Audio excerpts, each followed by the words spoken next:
before this time, we were one of the first states that were able to break the ranks of bunkering. My predecessor had a special team then. We funded them, and we gave this cabal a very serious run for their business at that time. And we are not even lowering the bar. Right from the president in office, I've also sustained that committee. We give him all the necessary support, and he's been giving us results on this area. So we are really, really working to see that this issue is really brought down. But the truth has to be said. What brings all this wahala? Unemployment and poverty. But who are the big people in this business? They are not people here. They are those people in Abuja who have these licenses, who do this exportation. It's not my people here. So if those people in Abuja are not encouraging it, I don't think the business will flourish. That's the truth. Security of pipeline and all those stuff should not be given to one man or one person to say, look, you're going to handle somebody from Calabari to come and control what is happening in Obebema. It's not possible now. Somebody from Obebema to come and control what is happening in Ogoni. You can understand that there's no way to work. We need to come down, look at it in such a way that we bring in all these people, all these communities, their heads, or whatever you want to call them.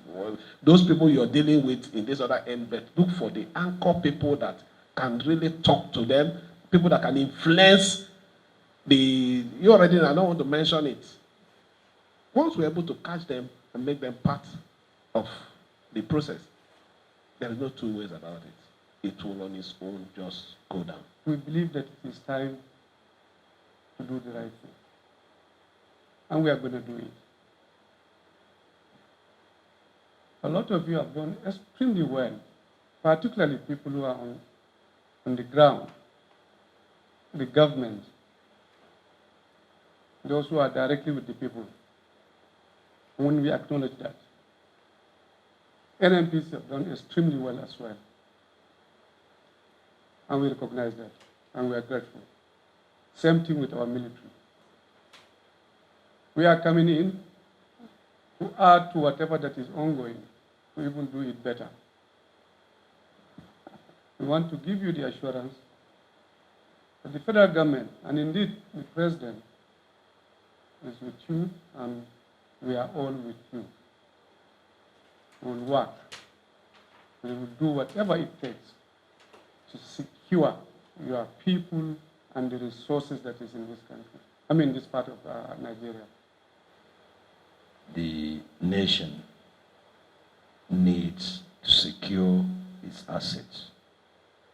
And for that reason, we have the joint team that are responsible for providing security around our assets to visit these assets, both aerial view and facility visit, to see the challenges and indeed see how to resolve most of the security issues around our installations.